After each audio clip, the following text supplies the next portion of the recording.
Assalamualaikum warahmatullahi wabarakatuh. Selamat siang teman-teman semuanya. Kami dari kelas 2 TRPL. Saat ini kami ingin melakukan wawancara terhadap salah satu tokoh masyarakat dalam rangka memenuhi tugas pada mata kuliah kewarganegaraan untuk tugas akhir semester.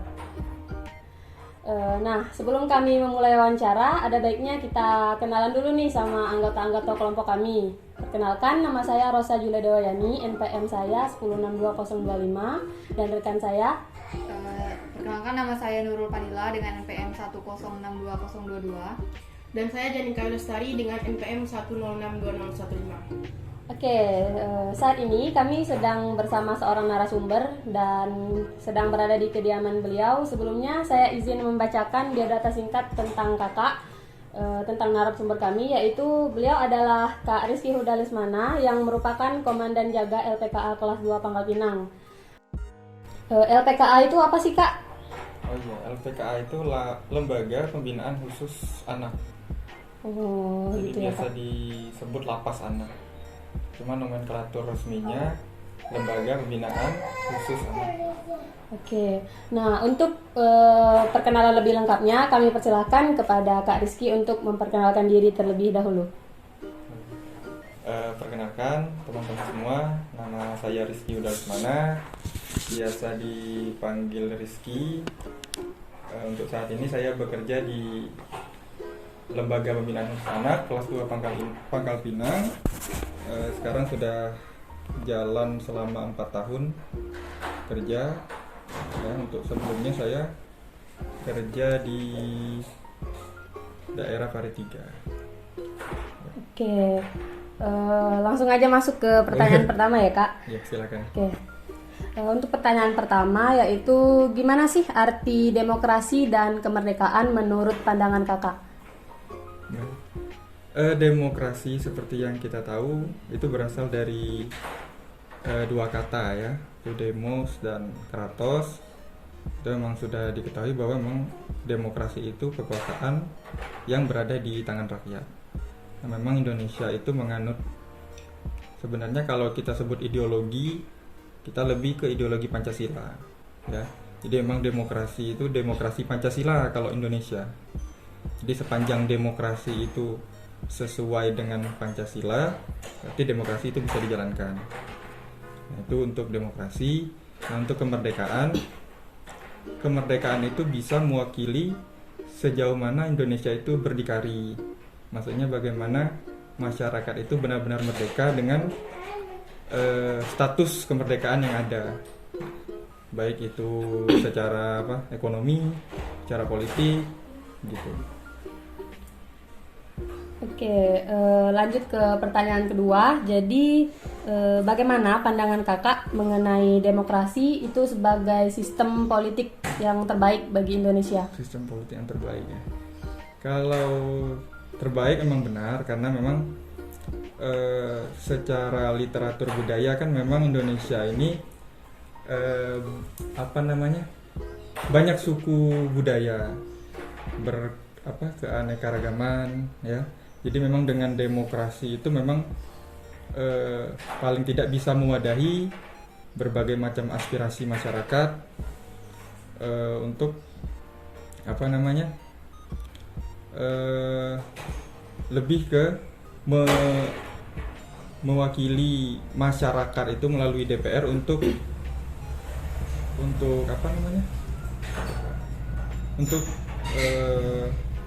bagaimana sih melihat perkembangan suatu negara, begitu.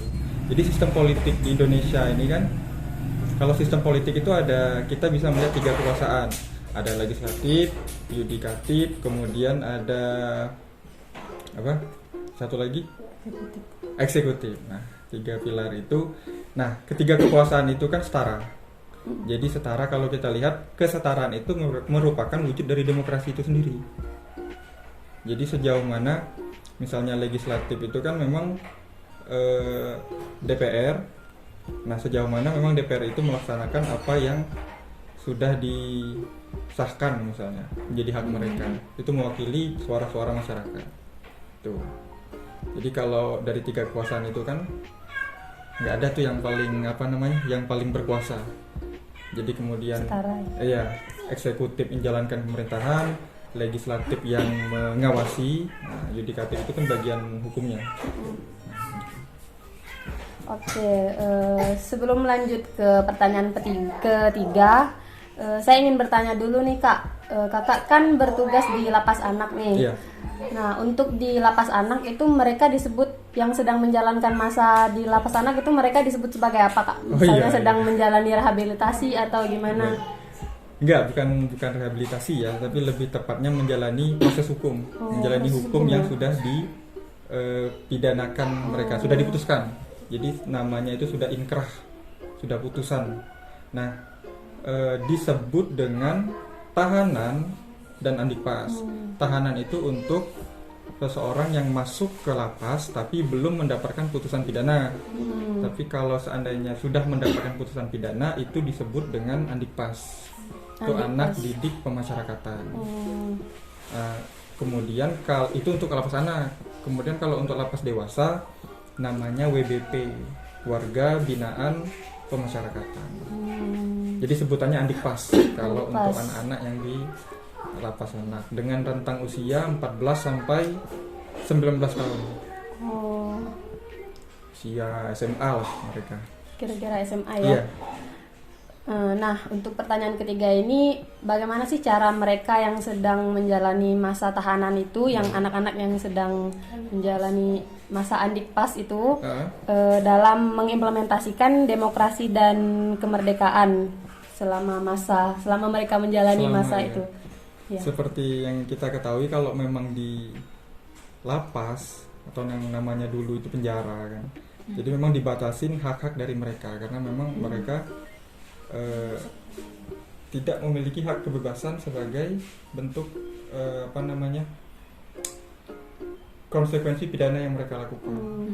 Jadi memang sebenarnya tidak ada untuk hak-hak demokrasinya, lebih ke hak asasi, hak untuk hidup misalnya, hak untuk mendapatkan makan, minum, kesehatan, nah itu ada di sana. Cuman kalau kita beralih ke lapas dewasa, bentuk demokrasi yang ada itu lebih ke pelaksanaan pemilu. Jadi setiap warga negara, walaupun mereka berada di dalam lembaga pemasyarakatan atau lembaga pembinaan, mereka tetap mendapatkan hak demokrasi mereka untuk memilih dalam kegiatan pemilu. Tapi kalau untuk anak-anak belum ada, terkecuali untuk usia yang dewasa di atas 18 tahun ya sudah bisa. Iya. Nah, seperti itu. Itu jadi untuk anak-anak yang di andikpas ini karena belum punya hak untuk masa demokrasi ya Kak, begitu maksudnya? Belum, untuk usia yang di bawah Ya, 18 tahun. masih di bawah. Terus juga untuk pengalaman saya selama 4 tahun di sana itu belum pernah melaksanakan pemilu. Belum pernah. Tapi untuk pengamanan yang di lapas dewasa kami pernah diperbantukan untuk pemilu di lapas dewasa seperti lapas narkotika, terus kemudian lapas Tua Tunu itu sudah melaksanakan yang namanya pemilu. Nah itu memang hak demokrasi. Kalau untuk andikpas itu saya rasa nggak ada. Karena apa? Kalau memang misalnya di kelas untuk siswa misalnya kan, atau mahasiswa itu kan ada misalnya pemilihan ketua kelas, terus kemudian pemilihan bagian-bagian seksi di kelasnya itu kan ada. Tapi kalau di penjara kan nggak ada. Lebih ke paling pemilihan siapa sih yang piket, jadwal piket, terus kemudian siapa sih yang jadi ketuanya. Tapi itu kan sebisanya mereka, maksudnya tidak ada voting atau dan sebagainya, nggak ada. Oke, jadi langsung aja lanjut ke pertanyaan keempat Kak. Ya. Bagaimana sih tanggapan Kakak terhadap isu-isu demo nih yang sedang terjadi sekarang khususnya di kalangan mahasiswa? Demo itu bagus menurut saya. Memang setiap apalagi yang muda-mudi, remaja, terus kalangan mahasiswa itu memang lagi bergejolak gitu masa-masa muda mereka kan. Jadi memang untuk menyampaikan aspirasi yang ada, cuma sejauh mana aspirasi itu memang benar-benar disampaikan dengan dalam tanda kutip etikanya sejauh mana kan. Kadang-kadang setiap demo itu ada yang mewakili. Nah itu kan biasa isu-isu yang ada, mewakili itu siapa sih? Ada golongan tertentu yang mewakili bahwa mereka menyerupai atau mewakili mahasiswa, padahal mereka bukan mahasiswa. Nah, sejauh mana benar-benar murni demo itu dilaksanakan.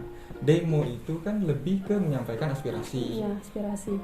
Nah, dan itu juga harus dipertimbangkan apakah benar-benar aspirasi itu mewakili masyarakat. Iya. Seperti itu. Nah, kadang-kadang yang seperti kita ketahui sering terjadi aksi anarkis.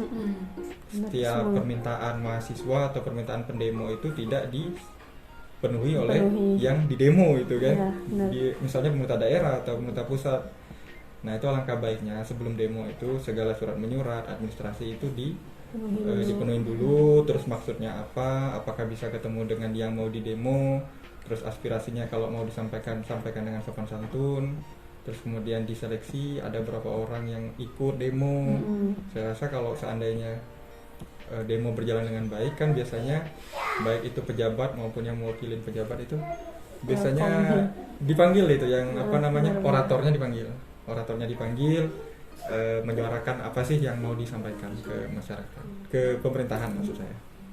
Jadi balik lagi ke intelektual ya Kak, bagaimana cara mahasiswa itu untuk menerapkan aksi aktivisme mereka itu dengan menerapkan intelektual juga. Iya, dengan etikanya, dengan sopan santun. Karena kan demo itu sejauh bagaimana kita menyampaikan aspirasi. Bukan maksudnya hari ini kita sampaikan aspirasi, besoknya langsung misalnya nih BBM mau naik, hari ini kita sampaikan, besoknya mau turun, itu kan nggak bisa. Iya, pasti butuh proses bertahap-tahap. Biasanya nih mahasiswa hukum yang lebih sering mengumpulkan massa, ini mahasiswa hukum biasanya. Karena mereka yang lebih mengerti bagaimana sih kebijakan-kebijakan yang ada. Oke, langsung aja lanjut ya ke pertanyaan keempat. Untuk pertanyaan kelima itu bagaimana sih tanggapan kakak terkait RKUHP khususnya pada pasal 240 yang menyebutkan ancaman kebebasan dalam berekspresi dan kriminalisasi aktivis. Bagaimana Kak? Jadi lebih ke kebebasan hak untuk ini ya, berekspresi. Iya. Kalau menurut saya pribadi, ini kan pasal ini berkembang atau rancangan ini berkembang kan memang berlatar belakang mungkin dari zaman-zaman presiden yang dulu ya. Maksudnya di atas Orde Baru. Itu memang saya lihat penghinaan untuk presiden itu sudah di luar sudah keterlaluan lah itu. Iya, sudah keterlaluan. Karena memang presiden itu juga kan merupakan lambang negara juga. Sepanjang penghinaan itu jelas, misalnya ini kan pasal 240 apa isinya, misalnya penghinaannya seperti apa.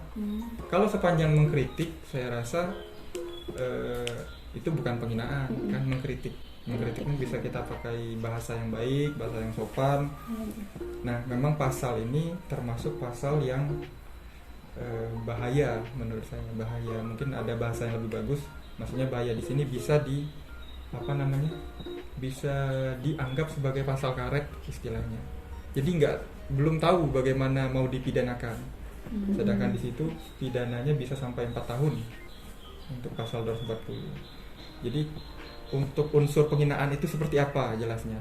Kalau seandainya misal demo, kritikus, terus aktivis menyampaikan aspirasi mereka dengan bahasa yang baik, misalnya dengan ada istilahnya surat kaleng kan, atau melalui media massa, sepanjang tidak menghina baik itu pemerintahan, misalnya menghina kan sampai dengan mengucapkan kata-kata kasar dan sebagainya.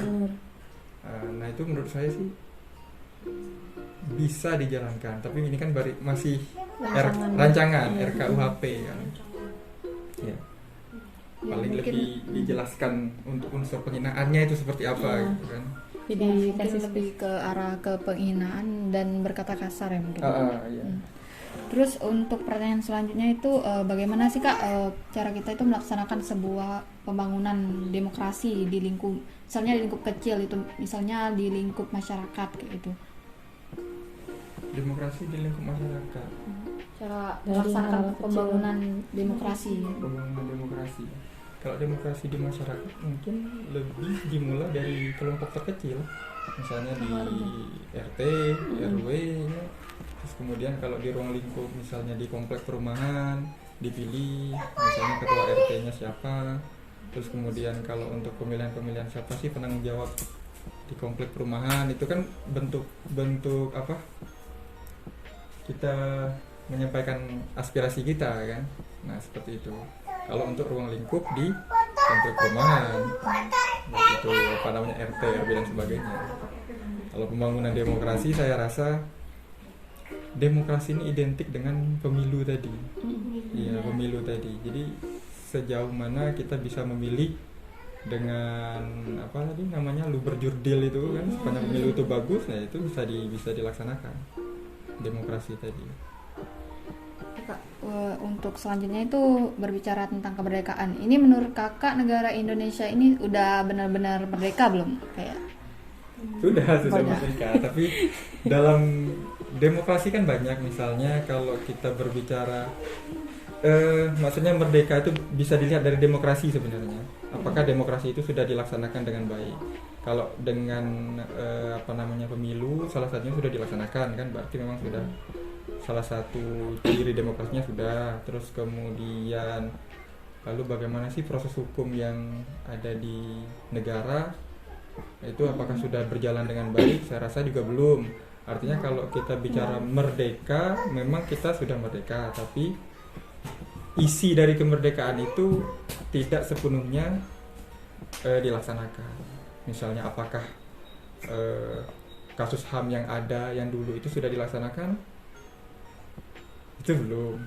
Kasus HAM terdahulu zaman Orde Baru sampai kasus Munir sekarang itu juga belum. Jadi Ini terbengkalai. iya, hukum itu kan salah satu bentuk kedaulatan negara, salah satu bentuk apa dari konstitusi negara kan. Apakah sudah dilaksanakan? Kalau belum dilaksanakan berarti ya demokrasinya ya masih setengah, belum dilaksanakan dengan baik, seperti itu. Jadi kalau bisa dikatakan merdeka, kita sudah merdeka, tapi apakah kita benar-benar berdikari? Ya, apakah kita benar-benar berdikari? Saya rasa masih belum. Kurang. Iya, lebih ke kata merdeka saja, cuma isi kemerdekaannya belum. Apalagi kalau kita berbicara tentang keadilan sosial, apakah dengan kemerdekaan ini rakyat baik yang kaum minoritas mayoritas itu sudah merasakan kemerdekaan secara keseluruhan? Ya, rasa seperti itu. Nah mungkin kita bisa balik ke pemilu nih Kak. Nah dalam Indonesia pemilu juga merupakan sistem demokrasi yang diterapkan kan. Nah melalui pemilu kita bisa memilih wakil rakyat gitu kan. Nah jadi dalam pemilu kan menggunakan hak suara rakyat. Nah bahkan mereka yang berada di tahanan tadi juga mempunyai hak suara gitu kan. Nah lalu bagaimana tanggapan kakak terhadap mereka yang tidak menyuarakan suara mereka atau tidak menggunakan suara dengan baik, misalnya dalam golongan golput gitu kan. Nah, bagaimana tanggapan kakak terkait golput? Golput itu kan golongan putih ya. Kalau istilah di hukum itu nggak ada golput sebenarnya. Jadi emang istilah golput ini golongan yang memang tidak memilih siapapun atau tidak memilih siapapun. Golput itu sebenarnya sah-sah saja. Ya, itu merupakan apa namanya hak dari seseorang. Jadi kalau misalnya kita golput ya memang nggak masalah. Dampaknya itu lebih ke nanti ketika yang terpilih tidak sesuai dengan apa namanya, yang terpilih itu tidak memiliki integritas, tidak bagus dan sebagainya, ya itu berarti memang kita memiliki pengaruh untuk mendapatkan pemimpin yang tidak baik seperti itu. Kalau seandainya kita tidak golput kan kita punya hak, punya kewenangan, paling tidak satu suara saja itu bisa menentukan seperti itu. Tapi kalau golput itu tidak bisa dipidana sama sekali. Yang menjadi permasalahan itu orang yang mengajak untuk ke golput. Iya. Ya, itu bisa dipidanakan. Nah, seperti itu. Mungkin ke pertanyaan berikutnya, menurut kakak apa saja yang menjadi kekurangan atau yang perlu kita perbaiki dari sistem demokrasi di Indonesia gitu kan? Nah, untuk lu berjurdilnya itu belum Kurang. iya, jujur, apakah adil? Kata-kata jujur itu agak maksudnya masih belum benar-benar dilaksanakan. Masih apa namanya? Ada sedikit saja yang bisa untuk menyimpang, dari mulai kertas suara yang sobek dan sebagainya. Itu masih ada kejadian sistem money politik atau namanya serangan subuh, itu masih ada. Jadi tadi apa pertanyaannya? Demokrasi apa? Apa yang perlu kita perbaiki? Ya, apa yang perlu kita perbaiki? Saya rasa pengawasan di situ, terus kemudian bagaimana pemimpin yang dipilih untuk mengikuti pemilu itu apakah sesuai atau tidak kan? Saya rasa lebih ke pelaksanaannya, pelaksanaan pemilu itu apakah sudah baik atau belum. Terus kemudian kita bisa menggunakan teknologi, saya rasa untuk meminimalisir penyimpangan tadi. Jadi ketika dipilih suaranya langsung keluar gitu kan, tidak perlu nunggu harus berapa jam untuk ngitung suara sebanyak itu. Saya rasa itu nggak efektif seperti itu. Kalau bisa kan langsung keluar gitu transparan kan. gitu Iya, ya. langsung transparan dan bisa disaksikan secara langsung. Nah, mungkin pertanyaan terakhir, harapan kakak ke depannya untuk Indonesia gitu kan. Apalagi dalam sistem demokrasi Indonesia yang tadi masih terdapat penyimpangan. Mungkin harapan kakak ke depannya gimana gitu kan. Kalau saya lebih menyoroti ke kasus HAM, sejauh mana hukum itu benar-benar dilaksanakan sepanjang ibaratnya sepanjang hidup lah ini ya. Kasus HAM, terus kasus-kasus itu hukum lebih tumpul ke atas. Jadi maksudnya penegak hukum sendiri itu belum berintegritas. Kurang. Sedangkan demokrasi itu kan kekuasaan di tangan rakyat. Cuman rakyat mewakili kekuasaan tersebut ke negara, ke pemerintahan. Nah, ketika pemerintahan tidak sesuai dengan rakyat atau menyimpang dari yang dikehendaki rakyat, itu yang menjadi masalah kan. Apalagi dengan kasus-kasus HAM, kasus korupsi dan sebagainya. Berarti kalau kita berbicara itu lebih ke mental sebenarnya, mental korupsi, terus mental yang mau kenyang sendiri bahasanya, itu memang sudah dijalani. Karena kenapa kita lama dijajah, salah satunya kan karena kita itu tidak ibaratnya tidak satu. Karena ada pihak yang ingin kaya sendiri, ingin bebas sendiri, dengan mereka bersekutu dengan penjajah seperti itu. Sama dengan sekarang. Kalau menurut hemat saya memang ada beberapa pejabat itu hanya memperkaya diri mereka sendiri, dan ketika mereka terpilih, mereka kebijakannya lebih menguntungkan orang yang memiliki ekonomi kelas tinggi. Jadi kebijakan mereka itu lebih pro ke sana. Jadi kurang ke masyarakat kecil, atau kurang bagaimana sih untuk mengentaskan kemiskinan, itu masih jauh. Harapannya di sana untuk demokrasi ke depannya.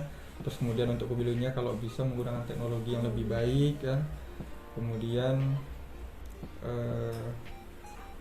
untuk pendemo juga yang tadi itu, bagaimana kalau demo itu saya rasa jangan yang gerasa gerusu lah ibaratnya, sampaikan saja dengan baik kan.